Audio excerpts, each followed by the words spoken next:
TV KPM. Hai, Assalamualaikum semua. Selamat pagi. Bersama saya Syazan Tuchinis dalam episod kali ini Sarapan Sihat. Cerita pasal sarapan sihat. Masing-masing dah sarapan ke belum? Pastikan semua mengambil sarapan walaupun saya tahu masing-masing busy, rushing, kejar-kejar kan. Nak siapkan anak lagi, nak pergi kerja lagi kan. Tapi pastikan kita semua mengambil sarapan. Sangat penting untuk kita meneruskan, kita kata harian kita lah, aktiviti harian kita sepanjang hari. Kalau kita tak ambil sarapan yang mencukupi, memang akan menjejaskan kualiti aktiviti kita. Termasuk jugalah anak-anak kita kan. Nak belajar, sangat-sangat penting untuk mereka mengambil sarapan. Sebab kajian menunjukkan mereka, anak-anak lagilah terutamanya yang tidak mengambil sarapan pada pagi hari boleh menjejaskan prestasi mereka di sekolah lagi-lagi ketika musim peperiksaan. Jadi sangat penting untuk kita pastikan anak-anak kita cukup pengambilan nutrisi lagi-lagi dalam sarapan kita. Sebab itulah hari ni saya nak tunjukkan macam mana kita nak pastikan ni anak-anak kita mengambil sarapan, tapi bukan mengambil sarapan semata-mata. Sarapan ni kena pastikan seimbang, cukup nutrisi, sedap dan mudah untuk kita sediakan. Inilah kan nak masak yang orang kata leceh-leceh ni pun susah juga kan. Kita tak sempat ni, masing-masing terkejar-kejar. Sebab itulah hari ni saya nak kongsikan resepi memang cukup mudah dan tak renyah untuk mak-mak atau ayah-ayah nak sediakan pada anak-anak kita untuk pastikan pengambilan nutrisi mereka lengkap. Apa tu? Apa sarapan kita pada hari ni? Hari ni kita nak kongsikan satu menu. Mungkin saya rasa tak ramai lagi yang sudah pun mencuba menu ni, iaitu kita punya pasta labu berkrim. Dengar pun berkrim memang terus rasa kecoh Elio kan. Mesti kena cubalah. Kalau tak cuba tak tahu dia punya kesedapan. Adalah sedap tapi penuh dengan nutrisi dan seimbang kan. Kita kena pastikan kita punya pasta tu kena cukup semua nilai-nilai nutrisi. Ingat tak, kena ada apa? Kena ada kita punya sumber makronutrisi daripada karbohidrat, daripada protein, daripada lemak dan juga tak lupa juga kita punya serat, iaitu sumber makronutrisi kita. Okey. Jadi apa bahan-bahan yang kita perlukan ni untuk kita menyediakan pasta labu berkrim kita? Cerita tentang labu ni sedikitlah selingan saya nak berceritalah.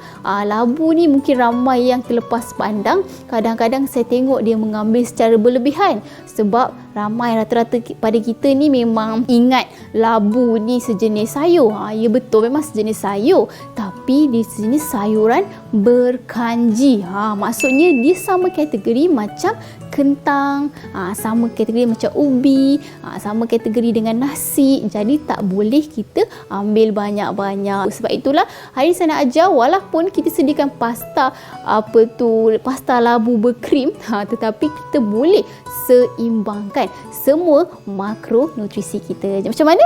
Sebab tu jangan pergi mana-mana. Kita kembali selepas ini.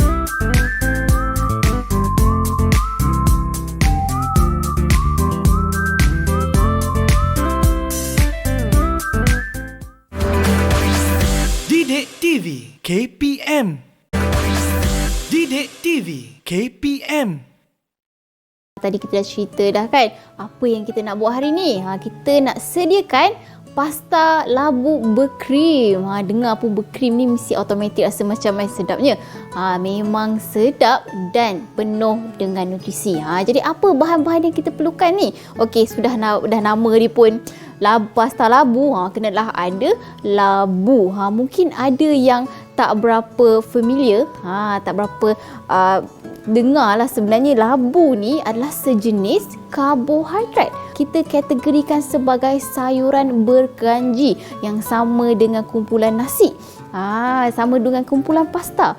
Sebab itulah kita tak galakkan untuk mengambil dalam kuantiti yang banyak. Sebagai contoh ni, kuantiti yang saya gunakan ni dalam satu potong ni lebih kurang, bila kita potong-potong lebih kurang dalam setengah cawan. Sesuailah untuk kita jadikan kita punya sos. Okey, apa manfaat labu? Selain pada dia sejenis karbohidrat yang mampu membekalkan tenaga, tetapi bila kita tengok je warna oranye, ingat tak apa? Dia memberikan kita sejenis nutrisi yang kita panggil beta carotene. Bila cakap pasal beta carotene ni, bila kita ambil beta carotene, jadilah vitamin A dalam badan kita. Apa fungsi vitamin A?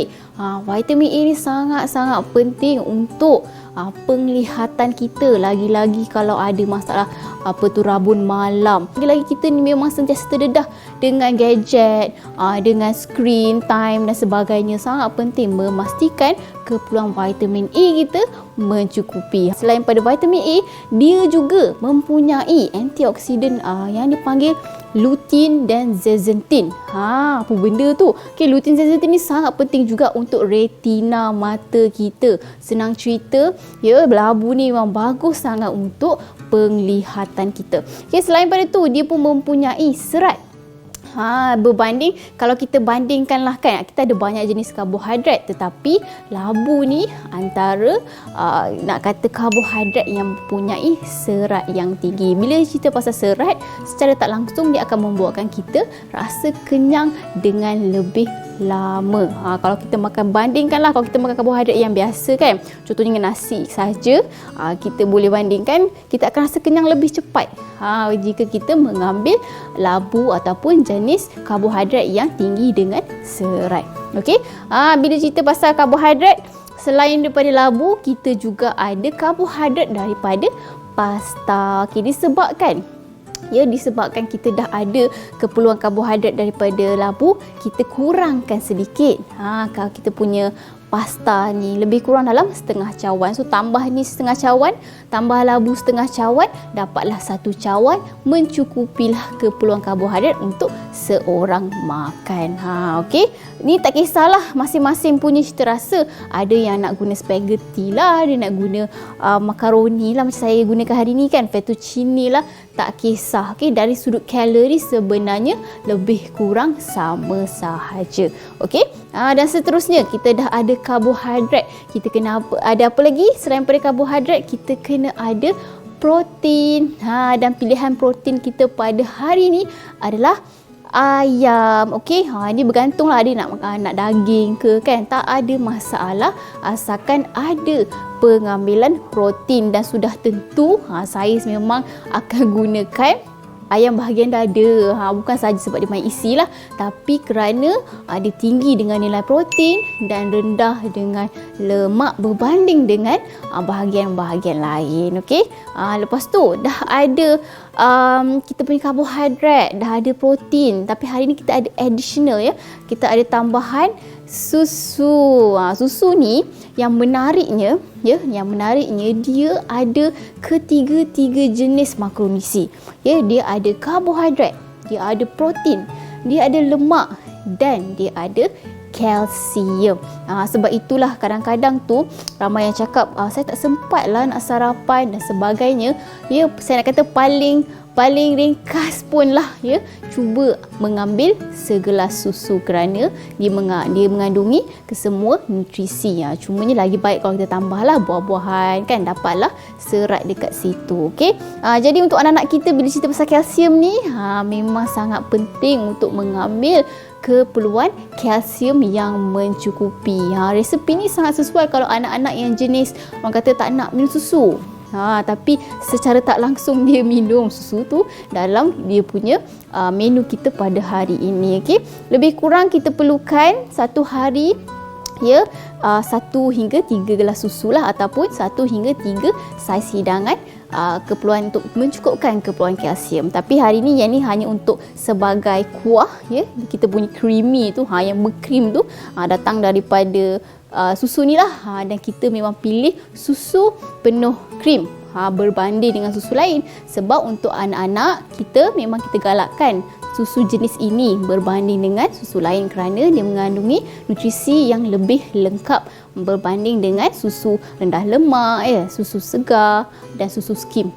Jadi pilih susu penuh krim. Okey, jadi kita dah ada kita punya lemak ataupun susu, kita pun kenalah ada kita punya bahan-bahan perasa kita ataupun sumber serat kita jugalah, iaitu daripada bawang putih kan. So, tak lengkap lah kalau kita punya masakan tu tak ada bawang putih. Lagi masakan Malaysia ke, masakan western ke kan, mesti kena ada bawang sebagai perasa semula jadi. Secara tak langsung juga bawang putih ni sangat penting juga untuk meningkatkan imunisasi badan kita. Lagi kalau yang sesama kan, tengah tak sihat, boleh pastikan kita punya menu tu ada mengandungi bawang putih. Okey, dah ada bawang putih, kita kena ada juga serat yang lain, iaitu brokoli. Okey, brokoli ni menariknya, okey, brokoli ni adalah sejenis sayuran kita panggil dalam kumpulan cruciferous. Apa dia tu? Okey, sayuran cruciferous ni di mana sayuran yang boleh menangani orang kata radikal bebas yang kita panggil karsinogen. Karsinogen ni lah yang menyebabkan pelbagai penyakit kronik, lebih-lebih lagi kanser. Antara lain selain pada brokoli ialah seperti pakcoy, kobis bunga, kobis hijau. Tak semua sayuran ada mengandungi kita panggil dalam kumpulan cruciferous. Hanya sayuran tertentu sahaja. Dan brokoli juga antara sayuran yang tinggi dengan vitamin C, tinggi juga dengan kandungan serat dan juga kalsium. Okey, mungkin ramai yang macam, yelah, sayur pun ada kalsium ke? Ada. Sebab itulah kita pastikan kita punya pengambilan sayuran mencukupi. Okey, lepas tu kita kena ada juga kita punya benggala ni, capsicum warna merah. Mungkin ada yang tanya saya, boleh tak saya guna warna lain?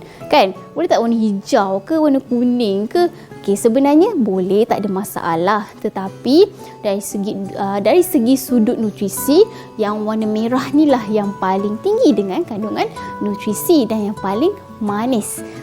Sebab dia ada tingkatan dia sebenarnya. Yang hijau tu yang tak masak lah, yang kuning tu separuh masak, yang merah ni yang paling masak. Okey, disebabkan dia paling masak, dia paling tinggi nutrisi, dia berwarna merah, kita akan terbayangkan dia mengandungi lycopene dan juga vitamin C. Dia boleh katakan satu cawan capsicum ni, cili benggala ni mengandungi boleh memenuhi dah keperluan vitamin C harian kita.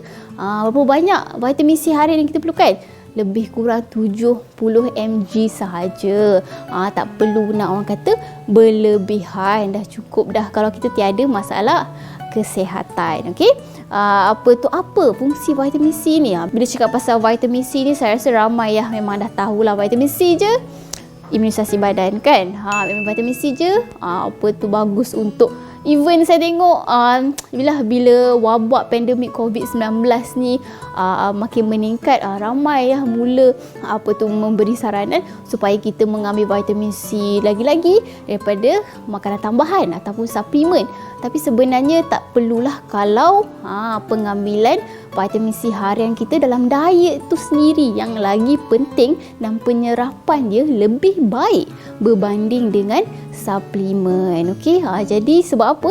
Sebab dalam kandungan kita punya makanan ni, dia bukan ada satu jenis je vitamin A. Dia mengandungi pelbagai vitamin. Lagi-lagi macam contohnya vitamin C sangat diperlukan oleh bioflavonoids. Okey. So dalam buah-buahan ni selalunya dia mengandungi bioflavonoids supaya dapat membantu penyerapan vitamin C tu lebih baik. Sebab itu saya kata kita dan nutrisi ni sebenarnya dia dalam makanan dia complete each other. Saling melengkapi berbanding kalau kita hanya makan daripada suplemen semata-mata. Okey. So selain pada tu, kenalah ada kita punya bahan perasa lebih baik kita gunakan bahan semula jadi. Yang ini saya gunakan mixed herbs ataupun herba campuran lah. Bergantunglah, ada nak guna oregano saja ke, tak ada masalah. Dia memberikan bau tu lebih wangi lah. Selain pada tu, herba mempunyai pelbagai manfaat dia tersendiri lah. Lebih-lebih lagi mengandungi antioksidan. Okey. Dan seterusnya mestilah kena ada minyak. Masya Allah, bukan ke kita nak sihat? Tak perlulah minyak. Siapa kata kan kita perlu juga lemak, kita perlu juga minyak. Cuma kuantiti tu banyak mana, dan lebih baik kita dapat gunakan minyak yang bersesuaian lah. Kalau hanya untuk menumis, kita galakkan untuk mengambil minyak zaitun. Tak ada masalah nak guna minyak sayuran lain, tetapi kalau mampu, lebih baik minyak zaitun kerana dia merupakan minyak yang paling baik di dunia. Okey, kerana dia sangat tinggi dengan kandungan omega, lagi kandungan lemak tidak tepu.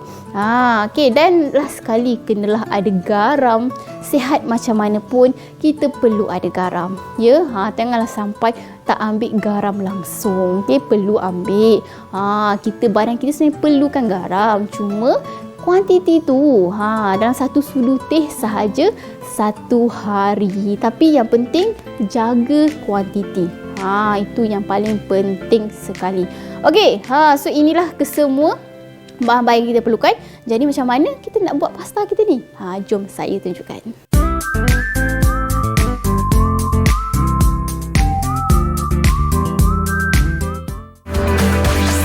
Didik TV KPM. Didik TV KPM. Tadi kita tunjukkan bahan-bahan dia. Jadi first thing first, kita nak perapkan dulu ayam kita supaya lebih, orang kata, berperisa lah, lebih gitu. Okey, berapa banyak ayam ni kita perlukan? Ingat tak macam mana kuantiti? Kena ikut saiz tapak tangan kita. Kalau macam bahagian dada ni kan, satu bahagian dada tu okey lah, ataupun separuh bahagian dada. Okey, jadi kita masukkan ayam dahulu. Simple je cara nak perapkan ayam ni. Tak perlu nak renyah-renyah macam-macam jenis kiranya bahan, sebab kita nak jadikan kuah sekejap lagi. Kita hanya perlukan kita punya mix herbs tadi. Okey, kita perlukan mix herbs kita. Ikutlah cita rasa nak banyak mana kan. Kalau lagi suka wow yang wangi, kita boleh letak lagi banyak lah. Lepas tu kita letakkan minyak kita pula. Yang ni pun dalam satu sudu teh pun dah mencukupi. Nak bagi ayam kita ni juicy. Okey, dan kita masukkan pula garam. Secubit je, tak perlu nak banyak-banyak Ingat tak, satu hari satu sudu teh je, jangan lebih-lebih. Okey, lepas tu kita gaulkan. Dia bagi dia, orang kata, sebati lah. Okey, lepas tu sudah kita gaulkan, hanya perlu perapkan lebih kurang dalam setengah jam. Lagi lama, lagi, orang kata, sedap lah kita punya perapan ayam ni. Okey, so sekarang ni kita nak air fryer dulu. Sementara kita air fryer, bolehlah kita potong-potong sayur dan sebagainya. Okey, jom kita air fryer.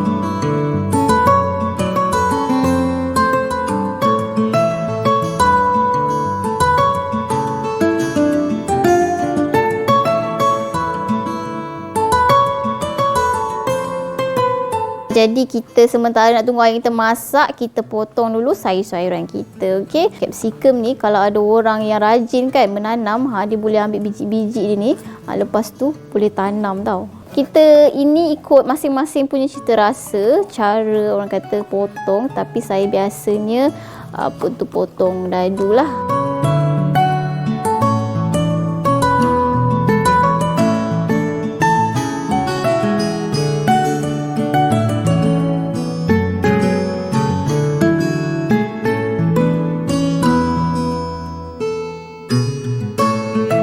Okey, untuk sayur yang kita dah potong tadi, jangan lupalah kita boleh rebus ataupun kita boleh masuk je dalam air fryer. Cuma kalau masuk dalam air fryer, tekstur dia berbeza sikit lah. Agak crunchy kan, rangut-rangut macam tu. Jangan berlebihan masa lah. Sebab selalunya sayur ni orang terlebih masa. Cukuplah dia warna hijau, dia agak pekat, kita dah boleh angkat. Jangan biarkan lama-lama, kerana lagi lama terdedah pada apa, lagi kurang vitamin B-nya. So, apa lagi langkah kita yang seterusnya? Kita hanya perlu rebus pula kita punya labu ni supaya dia lembut. Okey, jadi kita boleh lenyekkan dia menjadi dia lebih krim lah, sesuai untuk jadikan kuah. Okey, sementara tu kita boleh juga rebus kita punya pasta ni. Hanya biasalah nak rebus pasta ni, memang kita hanya didihkan air, letak garam dan minyak sikit dan kita masukkan pasta kita. Okey. And then kita akan, untuk bawang putih ni kita akan tumis. Tumis bawang putih ni sehingga naik bau, dan kemudian barulah kita masukkan kita punya labu yang kita dah lenyekkan tadi, dan letak sedikit air ataupun susu lah sebaiknya, sehingga dia, orang kata, mendapat tekstur yang agak pekat sesuai untuk jadikan sos. Inilah rupanya.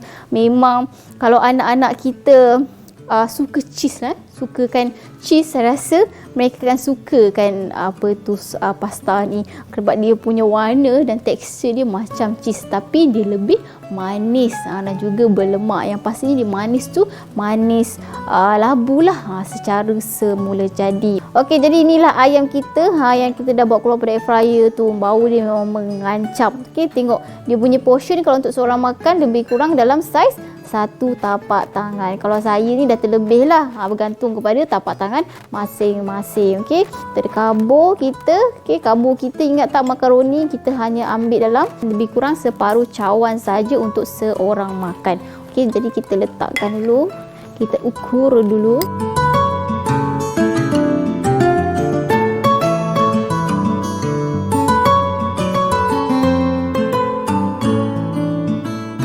Lebih kuranglah dalam separuh cawan. Lepas tu kita letak dekat kita punya pinggan. Nak kata ikut suku-suku separuh lah. Kena ada suku karbohidrat. So ini pula ikut saiz tapak tangan kita ya. Protein ni.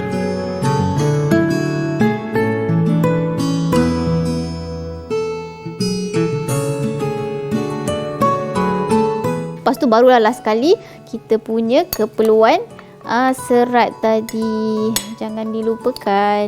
Okey, kenapa saya guna dua jenis ni? Dua jenis serat.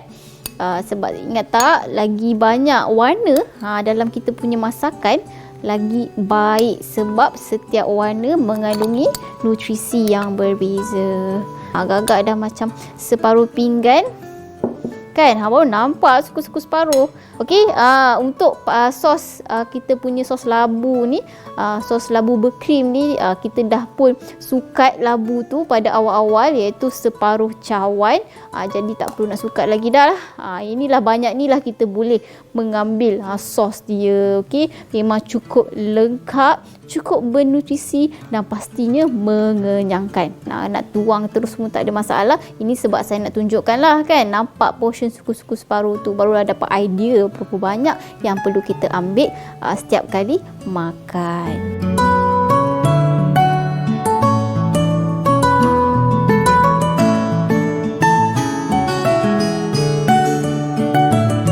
Okey, tadi kita dah pun siapkan sarapan sihat kita pada hari ini, iaitu pasta labu berkrim. Berapa kalori ni? Agak-agak lebih kurang dalam 400 kalori. Okey, memang sesuai juga untuk anak-anak dan juga untuk kita yang mungkin dalam proses penurunan berat badan, kerana kita punya menu ni memang cukup dah karbohidrat. Kita nampak ya, pasta ni daripada labu pun, sos labu, dan juga protein, dan pastinya serat kita mencukupi. Memang mudah untuk sediakan, tapi dalam masa yang sama sedap dan cukup seimbang. Okey, kalau cuba menu kita pada hari ini, jangan lupa tag saya Syazan Nutritionist di Facebook dan juga Instagram. Moga-moga lagi ramai yang dapat manfaat daripada perkongsian hari ini. Bye semua. Assalamualaikum. Selamat mencuba.